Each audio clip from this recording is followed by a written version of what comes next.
l'accélération de Raka. Personne ne va le revoir. Liberty Raka. Et le nouvel essai. Le nouvel essai pour l'ASM Clermont-Auvergne.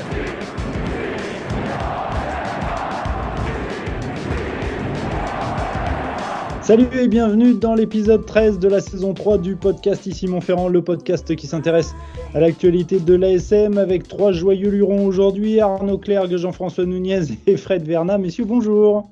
Vous en mettez un autre, joyeux luron, vous savez. Ouais, mais après 23 heures seulement. Bonjour à tous. La question du jour. Kotaro Matsushima qui a inscrit un essai, c'était son troisième, si je ne dis pas de bêtises, sous les couleurs de l'ASM vendredi soir à Castres. Kotaro Matsushima est-il la meilleure recrue de l'ASM de ces dernières années? Alors on va faire un tour de table. Arnaud, est-ce que pour toi c'est la meilleure recrue de l'ASM ces dernières années? On n'en est jamais qu'à 3 mois, 4 mois de compétition, donc c'est un peu dur de se donner un avis, mais je pense que potentiellement il peut l'être. Vraiment, sur ces 4-5 dernières années, je pense que c'est incontestable, il peut l'être. En tout cas, il y a un point où je voudrais insister dans le débat, c'est médiatiquement, là c'est incontestable, oui, c'est probablement la meilleure recrue de l'ASM sur un point de vue médiatique et image de marque pour le club. Et on sait que les médias japonais notamment le suivent pratiquement au jour le jour. Jeff, ton avis là-dessus? Pour moi, c'est non. C'est non. Alors, bien sûr, hein, je ne dis pas que si on a ce même débat dans un an ou dans un an et demi ou dans 2 ans, peut-être que ma réponse sera différente. Mais je ne peux pas me prononcer sur un tiers de saison et un tiers de saison en plus impacté par la pandémie du Covid. Donc, je me garderais bien de dire que c'est la meilleure recrue de l'ASM de ces dernières années. Je rejoins Arnaud en disant qu'il en a le potentiel, mais pour moi, non, il est encore trop tôt pour le classer parmi les 2-3 grandes recrues assez mixtes de ces 4-5 dernières saisons, on va dire. Fred, je te vois sourire. J'allais dire un peu la même chose, en fait. Il se mouille pas trop et je vais pas trop me mouiller non plus. Je fais froid. Déjà, au jour d'aujourd'hui, c'est clairement pas la meilleure recrue de l'ASM. Pour moi, la meilleure recrue de l'ASM à l'instant T, c'est Sébastien Bézi. De cette saison, en tout cas, puisque Sébastien Bézi, c'est un joueur confirmé, un joueur qui brillait déjà en top 14. Voilà, pour moi, ça, c'est la meilleure recrue jusque-là. Il va peut-être me démentir, et je le souhaite d'ailleurs, hein, que Matsushima monte dans les prochaines semaines, continue sur cette lancée et nous montre tout le potentiel, exploite tout le potentiel qu'il a, c'est évident, mais je suis même pas sûr que ça soit la recrue de l'été. En revanche, on sent bien qu'il y a un potentiel qui est là, il y a moyen de faire quelque chose. On l'a vu sur le match à Castres où il a une nouvelle fois été brillant. À vrai dire, on l'a vu dans tous les bons coups, hein, sur cette rencontre. En première mi-temps, le match était compliqué. Il a soulagé ses partenaires avec un jeu au pied qui était à la fois long et précis. On sait combien c'est précieux d'avoir ce type de joueur. En deuxième mi-temps, on l'a vu un peu plus offensivement avec le ballon en main, prendre des intervalles, créer du danger sans arrêt, faire jouer ses partenaires. C'est vraiment un joueur remarquable, mais de là à dire que c'est la meilleure recrue de ces dernières années, c'est aller un tout petit peu vite en besogne. Alors on va rappeler tout de même que Kotaro Matsushima a disputé donc que 6 matchs sous les couleurs de l'ASM. Il a donc inscrit 3 essais. Arnaud, qu'est-ce qui te fait dire que l'ASM a tiré le gros lot avec ce joueur? C'est pas un joueur qu'on découvre. Hein. Non, c'est pas un joueur qu'on découvre. Je sais pas si vous vous rappelez de la Coupe du Monde 2019. Où on voyait cet ailier japonais qui faisait des choses extraordinaires et on se demandait mais qui c'est ce joueur, qui c'est ce phénomène. Et plus d'un an après, on le voit arriver à l'ASM et là, il est vraiment en train de monter en puissance, et en train de montrer les mêmes choses qu'il faisait pendant cette Coupe du Monde 2019. C'est un facteur X, c'est un joueur frisson. J'ai envie de dire, c'est pour des joueurs comme ça que les gens payent leur place pour aller au stade. Un joueur plisson. Non, Plisson. Ah, pardon. Plisson peut être un joueur frisson aussi, de temps en temps. Oui, c'est rare quand même. Oui, donc oui, c'est pour des joueurs, ce sont pour des joueurs comme ça que les gens payent leur place pour aller au stade. Bon, il faudra attendre un peu encore en raison de la pandémie. Non, mais il monte en puissance là, contre Castres. Tout ce qu'il a fait, c'était dans le sens du jeu. Il fait jouer derrière lui, et il crée des brèches. À chaque fois qu'il touche le ballon, il est dangereux, Kotaro Matsushima. Donc, si je peux mettre une petite nuance en fait à l'intitulé de la question, je dirais que c'est peut-être la plus belle trouvaille de ces dernières années à la limite de l'ASM. Trouvaille dans le sens où en fait ça sous-entend que c'était peut-être pas attendu. C'est-à-dire que Matsushima, faut pas oublier que quand il est venu, moi j'ai pas honte de le dire, hein, il y avait quand même un gros point d'interrogation au-dessus de sa tête. Il est en train de lever les doutes depuis son arrivée, mais c'était un joueur qu'on avait vu effectivement essentiellement sur cette Coupe du Monde 2019 dont Arnaud parlait. Mais est-ce qu'il était en mesure de s'adapter au championnat de France? On ne le savait pas. Est-ce qu'il était en mesure de s'adapter à cette nouvelle vie? On sait qu'il était passé par Toulouse comme dans ses jeunes années. Oui, il avait 18 ans, hein, donc. Tout à fait. Non, mais je veux dire, il y avait quand même beaucoup de doutes, et c'est pour ça que c'est le voir à ce niveau-là. Je dirais que c'est plutôt une bonne surprise, à mon sens. Donc, c'est peut-être une faille. Je suis pas tellement surpris, moi. Je suis pas tellement surpris. J'en avais discuté avec. C'était avant que la saison débute. J'en avais discuté avec Marc Dalmazo qui entraînait les avants à Brive et qui l'avait entraîné, en sélection du Japon en 2015 avec Eddie Jones. Et il m'avait dit, mais c'est un phénomène qui arrive à Clermont. C'est vraiment un super joueur. C'est vraiment un mec qui a tout, qui est rapide, qui a du skills, qui a un gros coup de pied, qui est bon défensivement. Marc Dalmazo m'avait dit, c'est un joueur qui n'a pas de faille. Donc, je suis pas très surpris par ce qu'il démontre actuellement, personnellement. Jeff, vous voulez intervenir? Moi, c'est une très belle surprise quand même. Alors, en effet, c'est pas non plus une trouvaille parce que ce mec avait explosé au niveau international avec le Japon, mais c'est une belle surprise parce que rappelez-vous les derniers exemples de joueurs venus du Japon en championnat de France, et pourtant c'était elles aussi des stars. Je pense notamment à Goromaru du côté de Toulon. Ça avait fait un gros flop. Ça avait été un total flop. Et on n'était pas à l'abri de la même chose ici, il faut être honnête. On ne savait pas s'il allait s'adapter au mode de vie européen, on n'allait pas s'il allait s'adapter au style de jeu proposé par Franck Azema et en plus revu et corrigé grâce à la patte de Xavier Sadourny. On ne savait pas s'il allait s'adapter à la vie loin de son pays. Il y avait beaucoup d'interrogations. Alors sur le talent pur, la Coupe du Monde nous avait montré un joueur fantastique, un joueur frisson, comme disait Arnaud. Mais moi, honnêtement, j'aurais pas parié ma maison sur le fait qu'il s'adapte aussi bien que ça sur le premier tiers de saison en top 14. Ah, parce que tu as une maison, j'étais pas au courant. En bord de mer, oui. Messieurs, on n'a jamais été invité en tout cas. Hein, ouais, ça, c'est vrai. pour tordre un petit peu la question du débat, est-ce que selon vous, Kotaro Matsushima est la meilleure recrue de ces dernières années de l'ASM au poste d'arrière? Il y a quand même de sacrés clients ces dernières années. Je pense à Nika Bendanon ou Scott Spedding. On peut dire non aussi. Moi, je dis non, parce que déjà, tu as cité Nika Bendanon. Faut se souvenir de sa régularité globalement et surtout de sa première saison, la saison 2014-2015, si je dis pas de bêtises, où il est quand même meilleur joueur, il est élu meilleur joueur européen cette année-là. Donc non, il est pas à ce niveau-là encore. On espère tous qu'il le sera, mais c'est pas le cas aujourd'hui. Moi, je pense qu'il en a le potentiel. C'est un joueur d'envergure internationale, à mon avis. Et je pense que plus la saison plus les matchs vont se dérouler, plus il va montrer que effectivement c'est de la race des très grands joueurs. Et c'est vrai qu'Arnaud, tu as eu raison de le signaler. Tu parlais de joueurs à envergure internationale. Pour le talent, c'est probable, c'est même très très probable, mais c'est surtout sur l'aura médiatique. Moi, j'avoue que je mesurais pas avant sa venue à l'ASM le personnage que c'était et l'aura médiatique qu'il pouvait avoir au Japon, quoi. C'est assez hallucinant. Oui, au Japon, c'est une star. Votre carnet de notes que vous avez fait suite au match de Castres a été repris sur les réseaux sociaux en anglais. Enfin, ça ne nous est jamais arrivé, des choses comme ça, faut bien le dire.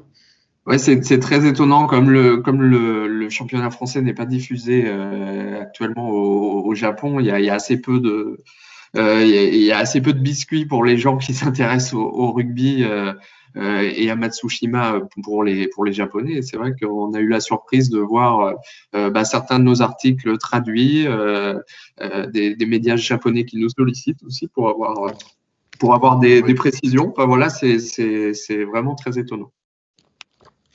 Alors, pour revenir à la question initiale, Martial, j'ai aussi un petit mot à dire. On a parlé, ne serait-ce qu'au poste derrière, de Nick Abendanon, mais on a parlé ne serait-ce que de cette saison de Sébastien Lézy.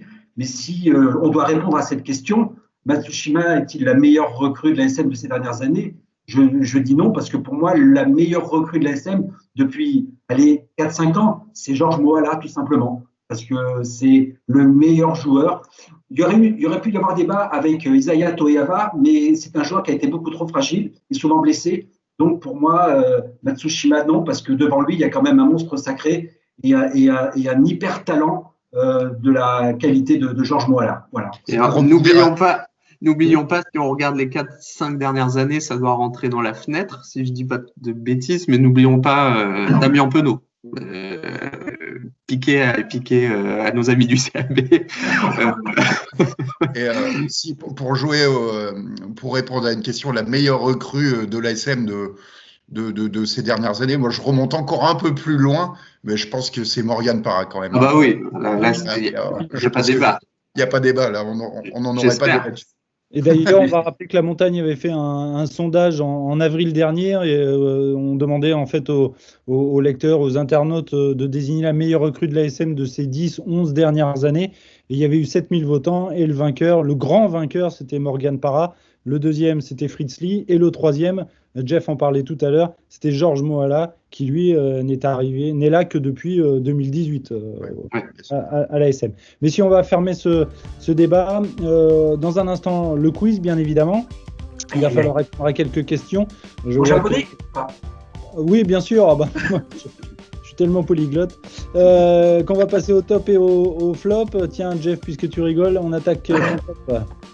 Alors, mon top, c'est tout simplement tout le monde l'a vu, donc il n'y a rien d'extraordinaire à ça, mais j'ai trouvé l'attention à la fois touchante et à l'image de cette équipe des All Blacks. C'est tout simplement le geste de Sam Cane, le capitaine des All Blacks, qui avant le match des Tri-Nations face à l'Argentine, s'est désolidarisé de ses coéquipiers avant le haka et qui a déposé au milieu du terrain devant les Pumas un maillot des All Blacks floqué du numéro 10 et au nom de Maradona. Voilà, ça dit toute la grandeur de cette équipe en dehors du terrain et elle l'a montré ensuite sur le terrain.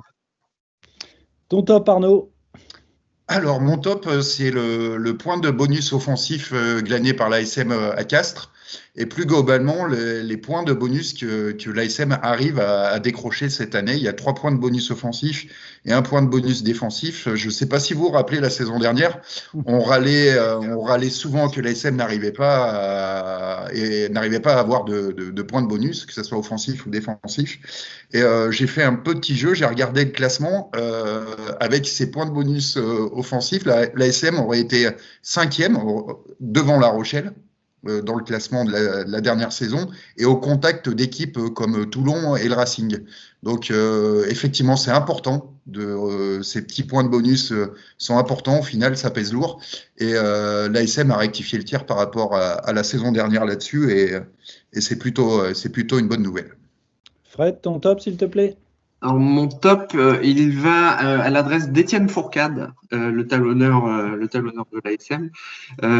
Ça c'est peut-être pas le meilleur joueur sur ce match. On a parlé de Matsushima, a sans doute livré une prestation peut-être encore plus complète, mais je voulais saluer sa performance parce que déjà il fait un bon match à Castres, et puis surtout son début de saison, parce que il arrivait dans un climat de scepticisme un peu le concernant, et concernant ce poste-là qui était hautement stratégique pour l'ASM, puisque l'ASM repartait en quelque sorte de zéro, avec le départ d'Ouloudia qui suivait celui de Kaiser aussi l'année précédente.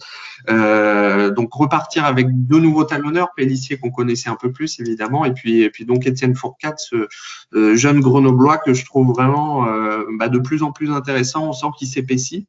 Il a gagné déjà un petit peu en musculature, et puis il devient vraiment très actif. On sent qu'il va s'adapter à merveille au jeu tout en mobilité de l'ASM. Donc c'est plutôt positif, même si j'oublie pas aussi les lancers, les 4 touches perdues à Castres, mais il m'a semblé qu'il n'était pas forcément, ses lancers n'étaient pas forcément imputables, en tout cas à lui-même. Voilà. Ouais, peut-être à la bonne lecture des Castrés, justement. Notamment, tout à fait. Jeff, ton flop, pardon. Mon flop, c'est Montpellier. Ça faisait longtemps que j'en avais pas parlé, et c'est pas pour en dire du bien, malheureusement. Avec une 5e défaite en 7 matchs.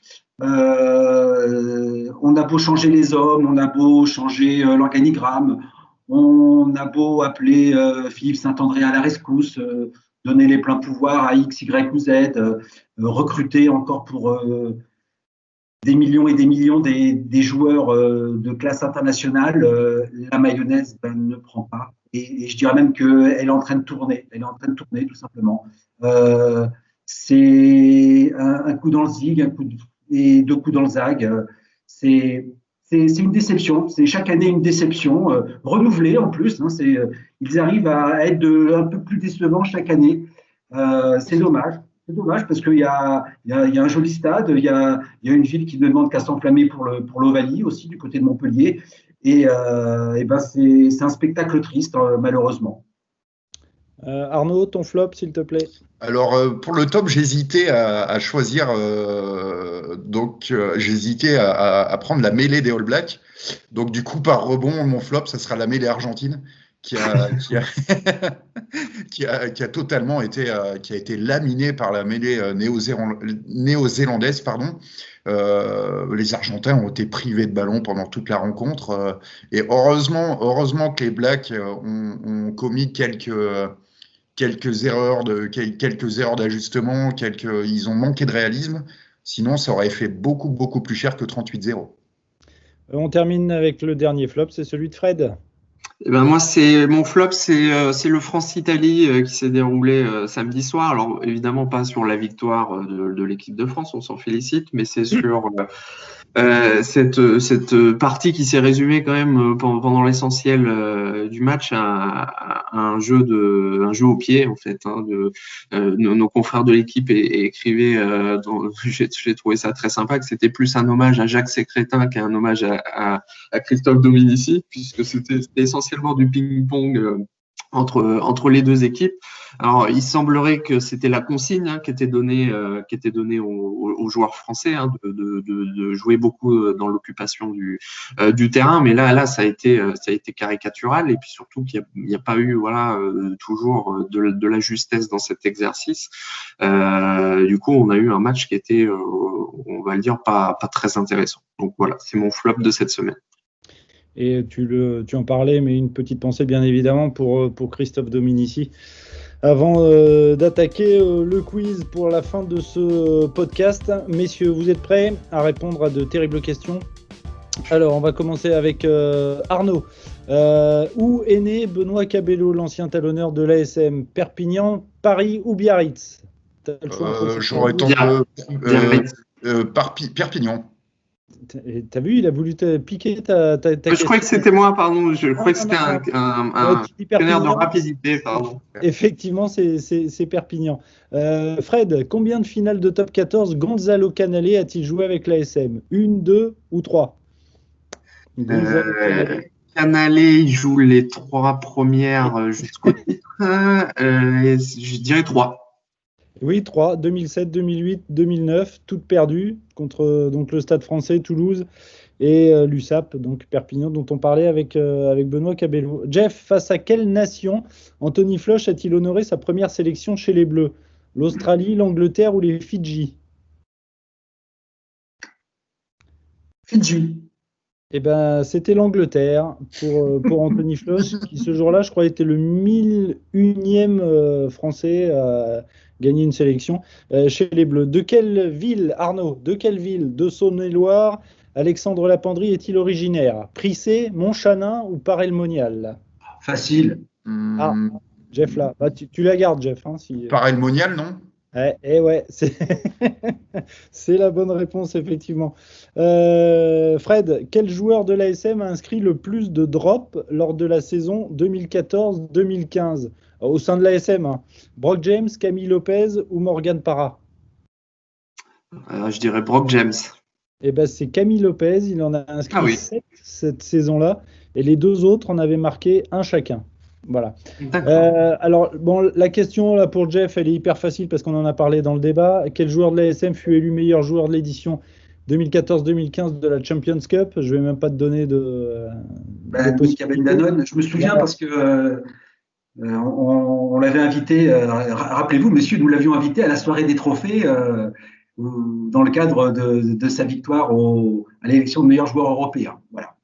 Très sympa, en tout cas, le Nika Ben-Danone, toujours disponible. Et je crois qu'il avait dit, si je me souviens bien, parce que c'était dans la foulée de l'élimination, l'organisation de cette soirée était dans la foulée de l'élimination de l'Angleterre au premier tour de la Coupe du Monde 2015. Et il avait dit, au moins l'Angleterre a gagné quelque chose. Excellent. Il reste une question pour chacun d'entre vous. La première, c'est pour Arnaud, donc.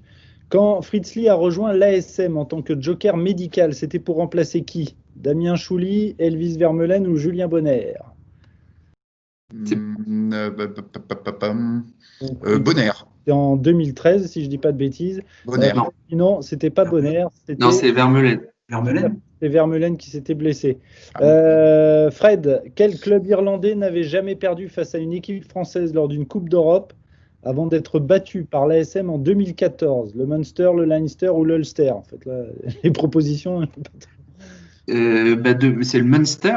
C'est le Munster, effectivement, qui avait perdu face à l'ASM en 2014. La dernière question, elle est donc. Un grand match. Le 18 octobre 2009, l'ASM dispute le 1000e match de Coupe d'Europe de son histoire face à quelle équipe? Les Saracens, les Ospreys ou les Saints de Northampton? Les Saris. Les Saris, ben non, c'était les Gallois. Donc les Saris à l'autre vie. Ce sera la cerise sur le gâteau pour ce podcast.